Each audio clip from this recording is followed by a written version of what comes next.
함께 보실 말씀은 신명기 8장 10절부터 18절까지의 말씀입니다. 신명기 8장 10절부터 18절까지에 있는 말씀, 제가 가진 성경으로 구약 275쪽에 있는 신명기 8장 10절부터 18절까지 있는 말씀을 제가 봉독해 드리도록 하겠습니다.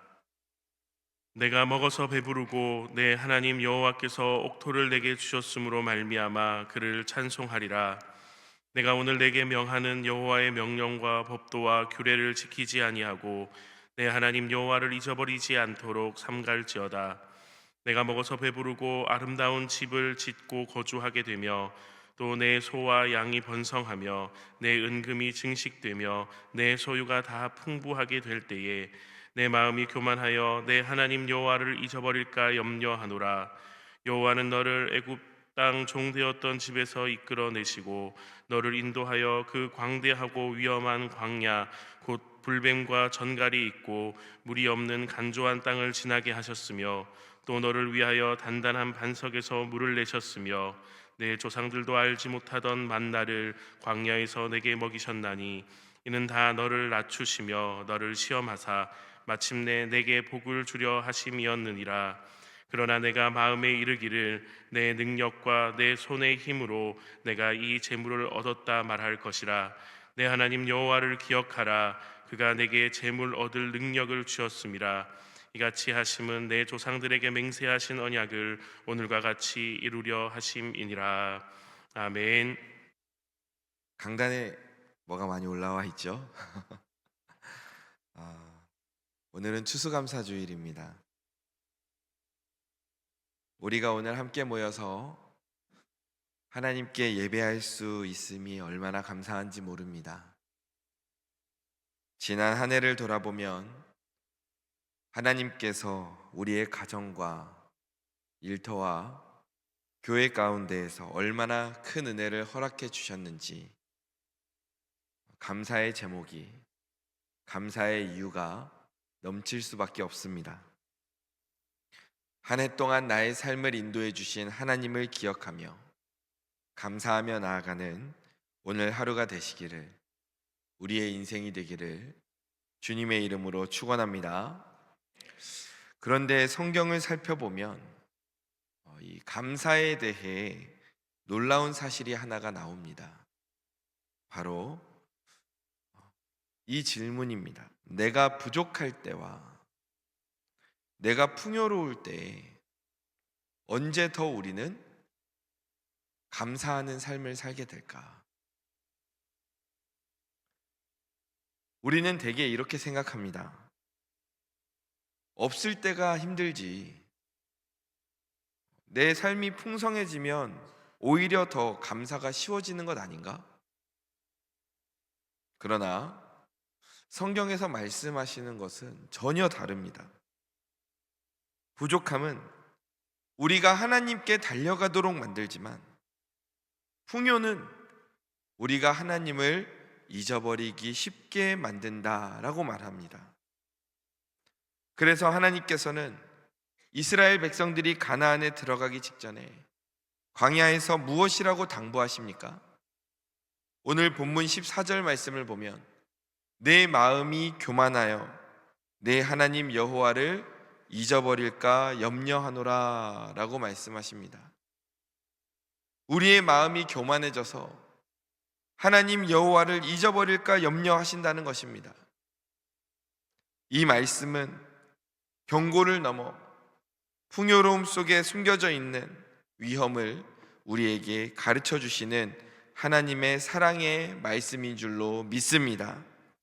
그래서 우리가 올해 추수감사주일에는 하나님, 올해도 많이 주셔서 감사합니다 하고 고백하는 그 자리에 머무르는 것이 아니라 오늘 말씀을 통해서 내 삶의 풍요 속에 숨어 있는 그 믿음의 위험을 살펴보고 더욱 감사의 자리로 결단하며 나아가는 그러한 복된 추수감사주일이 되기를 주님의 이름으로 간절히 축원합니다. 아멘. 오늘 본문 10절 말씀은 이렇게 시작하고 있습니다. 내가 먹어서 배부르고 내 하나님 여호와께서 옥토를 내게 주셨으므로 말미암아 그를 찬송하리라. 아멘. 하나님은 이스라엘 백성들이 겨우 먹고 살 만한 그 정도의 은혜를 주시지 않았습니다. 하나님께서는 이스라엘 백성들이 먹어서 배부르게 만드셨다라고 말씀하십니다. 광야에서의 삶을 생각해 보면 얼마나 하나님께서 이스라엘에게 큰 복을 주셨는지 알 수 있습니다. 광야길 한가운데에서 의지할 것도 하나 없는 그곳에서 날마다 먹을 것도 주시고 입을 것도 주시고 길을 인도해 주시고 보호해 주셨습니다. 그리고 마침내 그 광야를 지나 곡식이 있고 샘물이 있고 짐승들을 마음껏 키울 수 있는 그 풍요의 땅 앞에 서게 되었던 것입니다. 오늘 하나님께서 우리에게도 이 이스라엘에게 주셨던 그 배부름의 은혜가 주어질 줄로 믿습니다. 그런데 하나님은 그 배부름의 은혜 바로 뒤에 어떤 말씀을 덧붙이시냐? 방금 전에 봤던 본문 14절, 내 마음이 교만해서 너의 하나님 여호와를 잊어버릴까 염려한다 라고 말씀하시는 것입니다. 하나님께서 배부름의 은혜를 많이 주신 다음에 그 다음에 바로 말씀하시는 게 너희가 나를 잊을까 봐 걱정이다 라고 말씀하십니다. 성도 여러분, 우리는 종종 가난보다 풍요가 더 좋다라고 말하지만 성경은 반대로 말합니다. 가난은 우리를 하나님께 붙들게 할지 모르나 풍요는 우리를 하나님에게서 떨어뜨릴 수 있는 조용한 유혹이 될 수 있다라고 말씀하십니다. 생각해보면 우리도 부족할 때 기도하지 않습니까? 위기 앞에서 하나님을 찾지 않습니까? 인생의 광야길을 걸어갈 때에는 한순간도 은혜 없이 살 수 없음을 고백하며 나아갑니다. 광야에서는 모든 것이 기적이었습니다. 만나가 내리는 것도 기적이고 물이 막 샘솟는 것도 기적이고 길이 열리는 것도 기적이고 살아있다는 것 자체가 기적이었습니다. 그런데 가나안에 들어오니까 그동안 내가 누렸던 은혜가 이제 어떻게 느껴집니까? 당연한 것처럼 느껴집니다. 자연스러운 것처럼 느껴집니다. 곡식은 그냥 당연히 자라는 것처럼 보이고 샘에서 물이 나오는 것은 원래 그렇게 물이 나오는 것처럼 보입니다. 내가 살아있는 것이 당연한 것처럼 느껴지는 그 순간부터 하나님의 은혜는 흐려지고 감사는 사라지고 우리의 마음이 교만해지기 시작하는 것입니다. 그리고 우리는 착각하기 시작합니다. 내가 해서 잘 된 거 아닌가? 내가 했으니까 이 정도 된 것 아닌가? 지금 내가 누리는 것, 내가 노력했기 때문에 얻은 거지. 내 능력 때문에 내가 손에 쥔 거지. 내 능력으로 이 재물을 내가 얻은 거지. 이렇게 생각하게 됩니다. 본문 17절에서도 하나님께서 이렇게 지적을 하셨습니다. 그러나 네가 마음에 이르기를 내 능력과 내 손의 힘으로 내가 이 재물을 얻었다 말할 것이라. 하나님이 우리를 너무 잘 아시죠? 너무 잘 아시는 겁니다. 나에게서 받은 그 은혜를 놓고 너희가 감사를 떠나 교만의 자리로 갈 수 있다고 하나님께서 우리에게 경고하시는 것입니다. 우리가 말로는 이렇게 고백하지 않을지 몰라도 마음 깊은 곳에서 이 17절과 같은 이러한 생각이 자라나기 시작합니다. 하나님을 찾아왔던 발걸음들이 멀어지기 시작하고 이 풍요로운 가운데에서 내가 누리는 그 은혜를 당연하게 느끼는 그 순간을 하나님께서는 가장 염려하셨던 것입니다. 오늘 기도하지 않는다고 큰 문제가 생기지 않고 오늘 말씀 보지 않아도 하루가 그냥 지나가고 하나님을 찾지 않아도 사는데 전혀 지장이 없다고 느껴지는 그 풍요의 때, 그때를 하나님께서 주의해야 된다라고 말씀하시는 것입니다. 폴란드에서 있었던 일이라고 합니다. 어느 해에 폴란드에 큰 가뭄이 들었답니다. 농부들이 농사를 지을 수 없을 정도로 땅이 메마르고 갈라져 버리는 그때에 농부들이 모두 다 교회에 모여서 울면서 기도하기 시작했습니다. 하나님, 이대로 가면 우리 다 말라 죽습니다. 곡식들이 지금 다 말라 비틀어져 가고 있는데 하나님, 비를 내려주십시오. 간절하게 모여서 함께 기도했다고 합니다. 그리고 하나님께서 정말로 그 기도를 들으셨는지, 그 기도를 들으시고 큰 비를 내려주셔서 농작물들이 놀랍게 회복되고 다행히 추수를 잘할 수 있었습니다. 그런데 그 다음 해에는 이제 반대의 일이 일어났습니다. 그 해에는 비가 너무 많이 왔습니다. 금방 곡식들이 잠겨서 떠내려가고 썩어버릴 위기에 처했습니다. 그러자 농부들이 또 교회로 몰려왔습니다. 그리고 함께 간절하게 기도하기 시작했습니다. 하나님, 비 좀 그만 내리게 해주십시오. 이렇게 되면 우리 올해 농사 다 망칩니다. 하나님, 비를 내리지 않아 주셔요. 하늘의 문을 좀 닫아 주십시오. 그러자 또 하나님께서 이 기도를 들어주셔서 비가 그친 겁니다. 그래서 또 그 해의 농사를 성공적으로 잘 할 수 있었다고 합니다. 그런데 그 다음 해엔 비가 적당히 잘 왔습니다. 과하지도 않고 부족하지도 않게 적당하게 잘 왔습니다. 그러자 농부들이 교회를 왔을까요? 안 왔을까요? 네. 어떻게 그렇게 잘 아십니까? 안 오는 겁니다. 교회에 안 나오는 겁니다.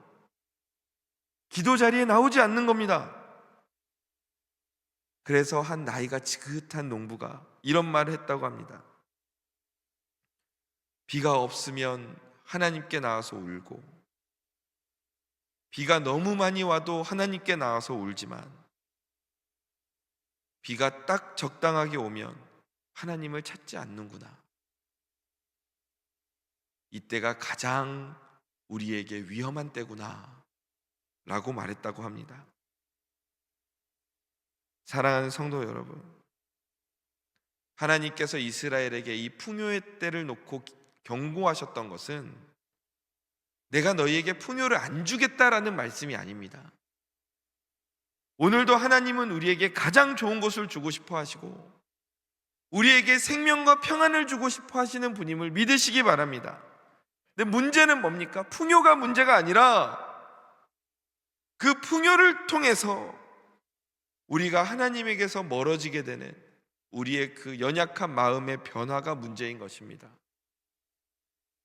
그래서 어떻게 해야 합니까? 우리는 우리의 인생에 주어지는 그 풍요의 순간에, 하나님께서 나에게 허락하신 그 은혜의 순간에 더욱더 의도적으로 내가 감사를 선택해야 할 줄로 믿습니다. 의도적으로 감사를 선택해야 합니다. 그래서 하나님은 이스라엘에게 한 가지를 반복해서 말씀하십니다. 본문 14절에서 16절 말씀을 보면 내 마음이 교만하여 내 하나님 여호와를 잊어버릴까 염려하노라. 여호와는 너를 애굽 땅 종되었던 집에서 이끌어내시고 너를 인도하여 그 광대하고 위험한 광야 곧 불뱀과 전갈이 있고 물이 없는 간조한 땅을 지나게 하셨으며 또 너를 위하여 단단한 반석에서 물을 내셨으며 내 조상들도 알지 못하던 만나를 광야에서 내게 먹이셨나니 이는 다 너를 낮추시며 너를 시험하사 마침내 내게 복을 주려 하심이었느니라. 아멘. 하나님께서 이렇게 말씀하시는 것은 지금 생색내시는 게 아닙니다. 야, 내가 이거 해줬잖아. 야, 이것도 내가 해줬잖아. 이것도 내가 해줬잖아. 지금 생색내시는 게 아닙니다. 기억하라는 말씀입니다. 왜냐하면 성경에서 감사는 감정이 아니라 기억의 문제이기 때문입니다. 사람은 은혜를 기억하면 감사가 터져 나옵니다.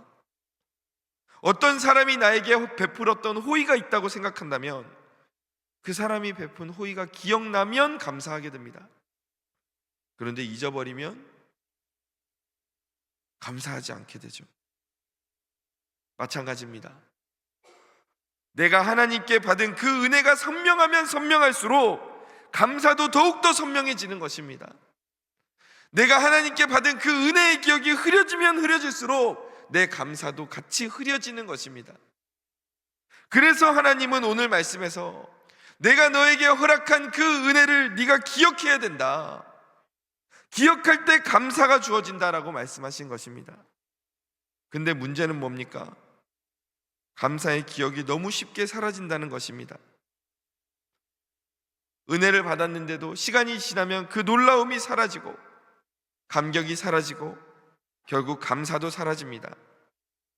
그렇기 때문에 사랑하는 성도 여러분, 더더욱 하나님이 나에게 허락하신 은혜를 우리가 마음에 새기고 하나님이 나에게 행하신 그 일을 계속해서 우리가 기억 속에서 끌어올리면서 나아가야 할 줄로 믿습니다. 감사는 그냥 자연적으로 생기는 감정이 아닙니다. 내가 의도적으로 선택해야 하는 태도임을 믿으시기 바랍니다. 요즘 스마트폰이 많이 좋아져서 대부분 보면 자동 밝기 조절 기능이 있습니다. 주변의 밝기에 따라서 이 핸드폰 화면이 밝아졌다 어두워졌다 밝아졌다 어두워졌다 하는 것입니다. 우리의 감사도 그렇습니다. 삶이 밝아지고 형편이 좋아지고 여유가 생기고 모든 것이 안정될수록 우리의 감사의 밝기가 오히려 어두워질 수가 있습니다. 이것이 인간의 연약한 마음입니다.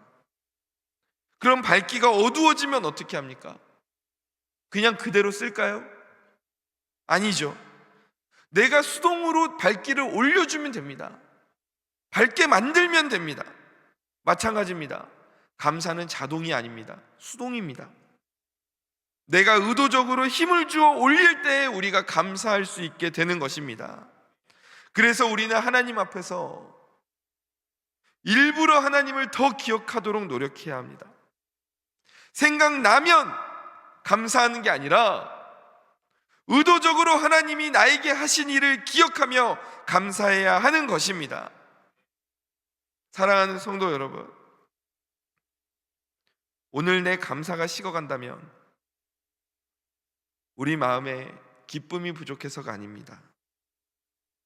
나에게 주신 하나님의 은혜에 대한 기억이 흐려져서 그렇습니다. 이 하나님의 은혜를 기억하며 하나님의 은혜와 복 가운데에서도 감사를 유지하는 저와 성도님들 되시기를 주님의 이름으로 간절히 축원합니다. 생각해보면 우리는 하나님께 당연히 감사해야 하죠. 왜 그렇습니까? 본문 18절 말씀을 보면 내 하나님 여호와를 기억하라. 그가 내게 무엇을 주십니까? 재물 얻을 능력을 주셨다 말씀하십니다. 재물 얻을 능력. 우리는 하나님께 받은 복을 이야기할 때 재물 그 자체를 이야기하기 쉽습니다. 내가 뭘 받았는가? 나의 건강, 재물, 환경. 그런데 하나님은 전혀 다른 관점을 말씀하십니다. 하나님은 나에게 재물 자체가 아니라 그 재물을 얻게 하는 능력의 근원이 되어 주신다는 것입니다. 우리가 가진 것들을 하나하나 생각해 보면 하나님의 손길이 안 미친 곳이 없습니다. 내가 깨달을 수 있는 지혜 어디서 온 겁니까? 하나님이 주신 겁니다. 내가 몸을 움직일 수 있는 건강 어디에서 온 겁니까? 하나님이 주신 겁니다. 손으로 노동할 수 있는 힘, 사람과 연결되는 관계의 능력, 내 인생에 닫혔던 문이 열리는 기회, 배우고 내가 성장할 수 있는 환경, 가정과 일터를 보호해 주시는 그 은혜, 다 하나님이 우리에게 주신 것 아닙니까? 이 모든 것이 나에게 주어져서 내 삶의 능력이 되는 것입니다. 우리는 종종 이렇게 말합니다. 제가 열심히 해서 기회를 잡을 수 있었습니다. 물론 우리의 열심도 필요합니다. 하지만 성도 여러분, 우리의 그 능력의 뿌리는 하나님이심을 기억하시기 바랍니다. 하나님이 건강을 거두시면 우리는 단 하루도 일할 수 없습니다. 하나님이 지혜를 막으시면 우리는 어떠한 판단도 내릴 수가 없습니다. 하나님이 기회를 닫으시면 우리가 아무리 두드려도 열리지 않습니다. 그래서 하나님은 이스라엘에게 나를 기억해라. 네가 누리고 가진 모든 것의 출발이 나다 라고 말씀하시는 것입니다. 감사는 가진 것이 많아서 하는 것이 아닙니다. 가진 것이 적을지라도 내 능력이 하나님께로부터 왔음을 기억하면 우리는 감사가 넘치는 삶을 살 수 있는 줄로 믿습니다. 반대로 가진 것이 많아도 내 능력이 하나님께로부터 왔음을 인정하지 않는다면 아무리 풍요로운 삶 가운데에서도 감사를 찾아볼 수 없을 것입니다. 그래서 감사는 그 사람이 많이 가졌느냐 적게 가졌느냐로 결정되는 게 아닙니다. 감사는 그 사람이 얼마나 하나님의 은혜를 잘 기억하고 있는가, 그 사람의 기억의 상태로 결정되는 것입니다. 감사는 억지로 쥐어짜지는 게 아닙니다. 은혜를 기억하면 감사하지 말라고 해도 감사가 흘러나오게 되어 있습니다. 하나님이 주신 능력을 기억할 때, 하나님이 열어주신 기회를 기억할 때, 하나님이 나에게 허락하신 이 가정과 모든 직장과 사업장을 떠올릴 때, 하나님이 붙들어 주신 지난날을 생각할 때 감사는 저절로 흘러나오는 찬양이 되는 것입니다. 우리가 오늘 이 예배의 자리에 나와 있습니다. 이거 하나님의 은혜 아닙니까? 내가 하나님의 자녀가 돼서 어떻게 하나님을 알게 됐는지, 내가 어떻게 하나님께 이렇게 나와서 나에게 주신 은혜를 돌아보며 감사할 수가 있는지, 어쩌면 내 인생에 하나님이 이렇게 많은 능력을 주셔서 오늘 하루도 살아 숨쉬며 하나님의 은혜를 누리며 살게 하시는지 생각해 보면 이 모든 것이 하나님의 은혜입니다. 우리가 자주 부르는 찬양 가운데 하나님의 은혜라는 찬양이 있죠. 가사가 어떻게 됩니까? 그 시작이 나를 지으신 이가 하나님, 나를 부르신 이가 하나님, 나를 보내신 이도 하나님, 나의 나된 것은 다 하나님 은혜라. 아멘. 그냥 지나가면 조금 서운하니까 한번 우리 입술로 고백하며 나아가 볼까요? 나를 지으신 이가, 나를 지으신 이가 하나님, 나를 부르신 이가 하나님, 나를 보내신 이도 하나님, 나의 나 된 것은 다 하나님 은혜라. 나의 달려갈 길, 나의 달려갈 길 다 가도록, 나의 마지막 호흡 다하도록 나로 그 십자가 품게 하시니 나의 나 된 것은 다 하나님 은혜라. 아멘. 나에게 허락하시니 하나님의 은혜, 내 삶의 모든 순간에 하나님의 손길이 안 닿은 곳이 하나도 없는데 그 은혜를 기억하며 오늘 우리가 감사의 자리로 나아가기를 원합니다. 감사로 가득한 우리의 인생 되기를 주님의 이름으로 간절히 소망합니다. 사랑하는 성도 여러분, 오늘 우리가 함께 살펴본 이 신명기 8장의 본문은 감사란 무엇인가? 감사는 왜 사라지는가? 감사가 어떻게 회복되는가? 아주 분명하게 말씀해 주고 있습니다. 하나님께서 말씀하십니다. 감사는 네가 얼마나 가졌느냐에 달린 게 아니라 네가 하나님의 은혜를 얼마나 기억하느냐에 달려있다 말씀하십니다. 풍요는 내가 가진 것을 늘려주지만 그 풍요 속에서 하나님을 잊어버린다면 감사는 사라지고 교만이 채워지게 됩니다. 교만한 자에게 하나님이 복 주십니까? 아니죠. 교만한 자에게 하나님께서는 복을 주시지 않기에 결국 우리가 풍요롭다고 생각했던 그곳도 어느새 잃어버리게 되는 것입니다.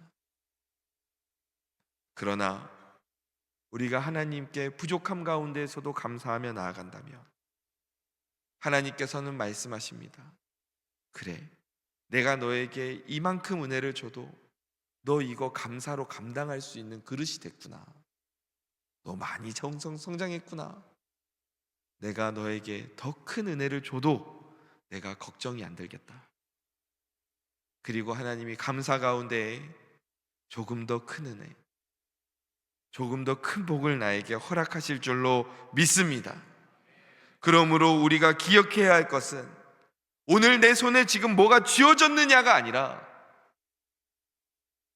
내가 수확이 가능하도록 하신 그 하나님의 일하심을 기억해야 할 줄로 믿습니다.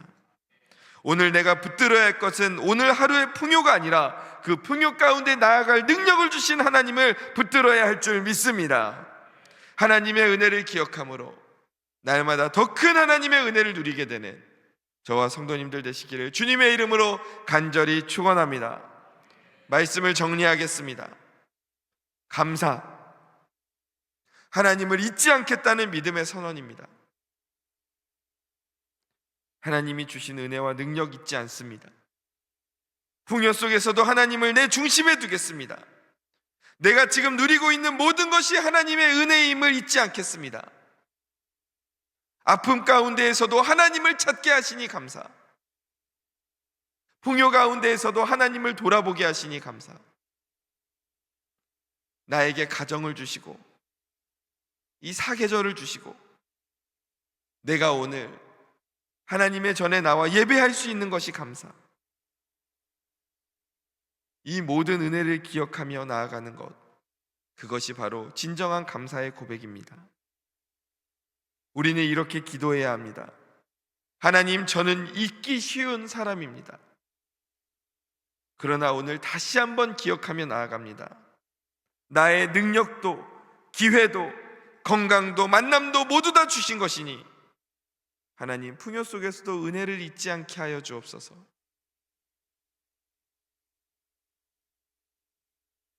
하나님의 은혜를 기억하는 사람들에게 감사는 자동으로 흘러나오게 되어 있습니다. 이 추수감사절 아침 모두가 하나님 앞에서 다시 한번 은혜를 기억하며 감사의 예배자로 서기를 간절히 소망합니다. 주님께서 우리에게 은혜를 주셨습니다. 그 은혜 가운데의 감사로 나아가는 저와 성도님들 되시기를 주님의 이름으로 축원합니다. 기도하겠습니다. 하나님 감사합니다. 오늘 나에게 주신 은혜에 감사하며 나아갑니다.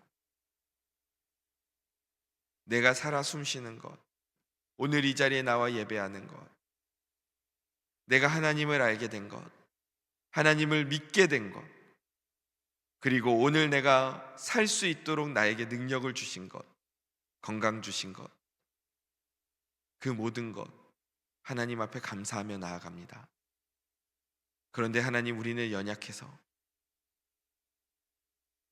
나에게 주신 하나님의 은혜가 당연하게 생각하고 너무 자연스러운 것처럼 느끼며 살 때가 있습니다. 그래서 감사를 잊어버리고 은혜를 잊어버리고 살 때도 있습니다. 주님, 그 길은 하나님에게서 멀어지는 길이고 그 길은 우리가 절대로 걸어서는 안 되는 길임을 믿습니다. 하나님을 기억하게 하여 주옵소서. 하나님을 바라보게 하여 주옵소서. 그래서 내 삶에 베푸신 하나님의 은혜를 기억하며 오늘도 감사가 억지로 쥐어 짜지지 않아도 자연스럽게 흘러넘치는 그런 하나님을 기억하는 우리들 되게 하여 주옵소서. 주님께서 오늘도 우리와 함께 하시니 감사합니다. 사랑이 많으신 예수님의 이름으로 기도드립니다. 아멘.